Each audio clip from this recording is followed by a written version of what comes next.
en Ukraine, objet de toutes les attentions, de toutes les discussions. Il en a forcément été question aussi lors de la visite d'État de Mohamed Ben Zayed, le président des Émirats arabes unis, qui a été reçu en France depuis avant-hier, qui est arrivé avant-hier. 2 jours de visite d'État à l'étranger, la première depuis son arrivée à la présidence. Mohamed Ben Zayed, qui est reçu en ce moment par la Première ministre Elisabeth Borne. Expliquez-nous, Léonard Attal, vous êtes en direct de l'Assemblée nationale où il s'est rendu précédemment dans la matinée. Mais en quoi consiste cet entretien en ce moment avec la Première ministre ? Eh bien, comme depuis le début de cette visite de 48 heures, la France ne lésine pas avec les moyens pour recevoir MBZ, comme on l'appelle, le nouveau président émirati. C'est sa première visite à l'étranger. Hier, il s'est entretenu avec Emmanuel Macron. Il a dîné au Grand Trianon à Versailles. La France avait besoin de se rassurer avec ce partenaire. Vous le savez, avec l'embargo sur les énergies russes, sur les hydrocarbures, la France a besoin de diesel et la France a besoin de diversifier ses ressources pour éviter la pénurie. Ce n'est pas toute la solution, c'est une partie de la solution. Voilà ce que me disait un conseiller ministériel tout à l'heure, car les Émirats arabes unis, à l'issue de cette visite, vont se réengager avec notamment Total, vont confirmer leur contrat qui les engage à vendre du diesel à Total et donc à la France. Et à plus long terme, un accord de coopération énergétique a été signé hier, cette fois sur les énergies vertes, sur des financements verts, notamment en matière d'hydrogène et de nucléaire, à savoir que les Émirats arabes unis vont organiser la COP 28. Alors ici à l'Assemblée nationale, évidemment, cette visite fait un peu jaser, notamment en matière également de respect des droits de l'homme. Et Jean-Louis Bourlanges, le président de la Commission des finances, nous résumait la chose tout à l'heure en citant Raymond Aron. En politique, on ne choisit pas ses amis, on choisit ses ennemis. Et l'ennemi aujourd'hui, c'est la Russie. La priorité, c'est d'aider les Ukrainiens et donc de maintenir cet embargo sur les hydrocarbures russes. Léonard Attal avec Hélène Delacoste du pragmatisme et beaucoup de communication autour de cette visite d'État pour le président des Émirats, Magali Barthès, qui finalement en 2 jours a fait le tour de tous les lieux de pouvoir à Paris. On l'a vu et à l'Assemblée nationale, Matignon aujourd'hui, Versailles hier, bien sûr.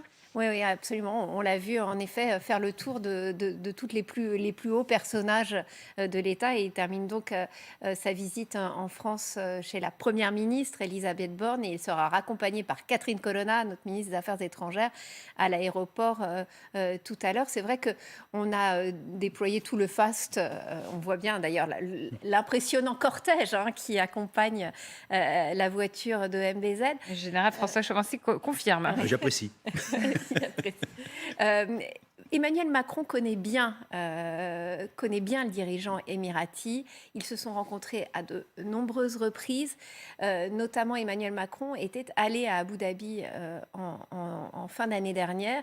Et c'est là qu'il avait négocié ce qu'on a appelé le contrat du siècle, la vente de 80 Rafales, 15 milliards d'euros de contrats d'armement. Il faut bien comprendre aussi que MBZ, comme on l'appelle, est un client extrêmement important de l'industrie d'armement française, qui explique aussi ce tapis rouge. Et puis, c'est un pays qui est un pôle de stabilité au Moyen-Orient, où les Français ont une base militaire juste en face des côtes iraniennes.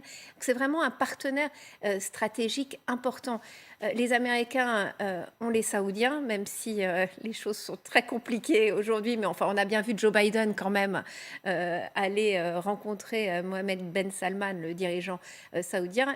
La France a les Émiratis. C'est vraiment le pays sur lequel on s'appuie dans cette zone. En revanche, sur la question ukrainienne, on n'est pas du tout alignés. Il faut bien voir que ces pays du Golfe, eux, refusent de condamner l'agression russe et continuent, c'est le business as usual. Il n'y a pas de prise de position claire de la part des Émirats. Et je pense que les Français ne veulent pas trop tordre le bras de Mohamed Ben Zayed sur ce sujet, parce que notre intérêt aujourd'hui, c'est de diversifier nos sources d'approvisionnement, en effet, de pétrole, de diesel, ses ailes.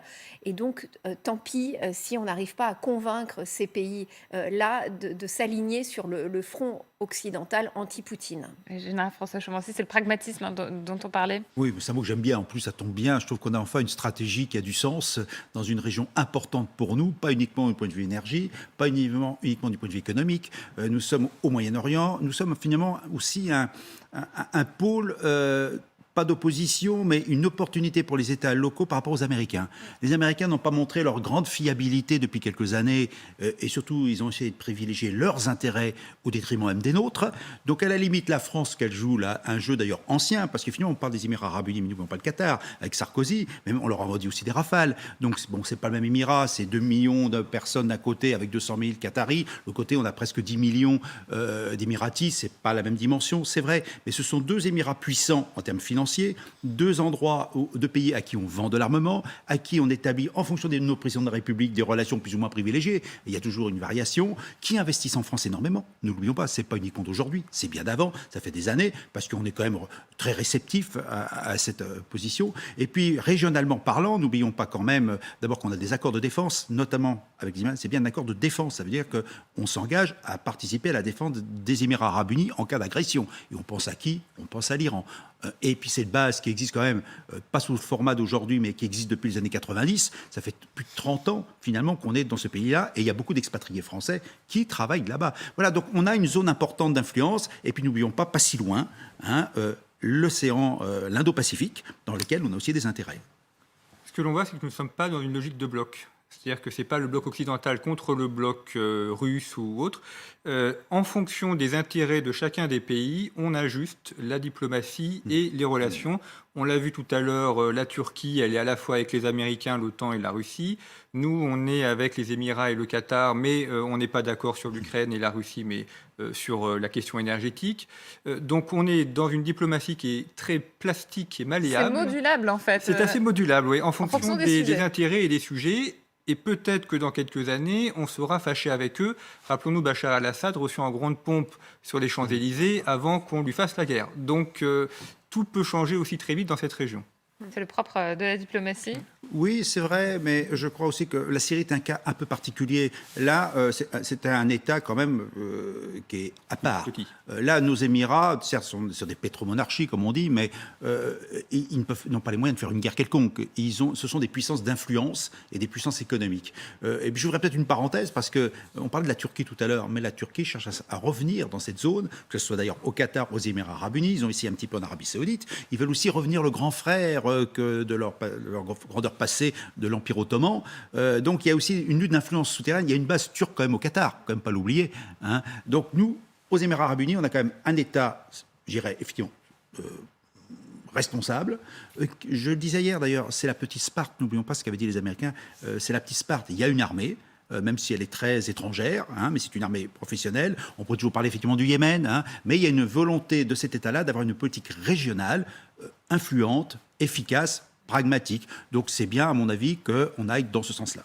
Alors, le Yémen est passé par pertes et profits, alors qu'on a beaucoup plus de morts qu'en Ukraine, et depuis très longtemps. Tout à fait. Et il y a l'Azerbaïdjan aussi, dont l'Union européenne a signé un accord d'accès au gaz. Donc là, la question arménienne du Haut-Karabakh est aussi passée par pertes et profits au profit de l'énergie. Donc cette question énergétique est en train de rebattre les cartes au Caucase, au Proche-Orient et dans les pays du Golfe. Et les questions droits de l'homme, démocratie et autres, ça passera après. Et il n'est pas question uniquement de pétrole et d'hydrocarbures, parce que dans cette visite de MBZ à Paris, il a été aussi décidé, c'était ce que disait le ministère de la Transition écologique hier, de vastes partenariats sur le long terme. On va profiter finalement de la puissance financière que représentent les Émirats Arabes Unis pour faire financer des projets aussi d'investissement sur des projets d'investissement communs, sur l'hydrogène, le nucléaire, le renouvelable. Voilà toutes les pistes qui ont été identifiées du côté français. Très rapidement. Très rapidement, simplement pour dire aussi que ce qu'on oublie de dire peut-être, c'est y compris l'Arabie Saoudite, il y a une volonté de passer à une autre forme de transition en se disant bien, le gaz et le pétrole, ça va s'arrêter un jour ou l'autre. Donc il y a aussi modernisation de leurs économies régionales.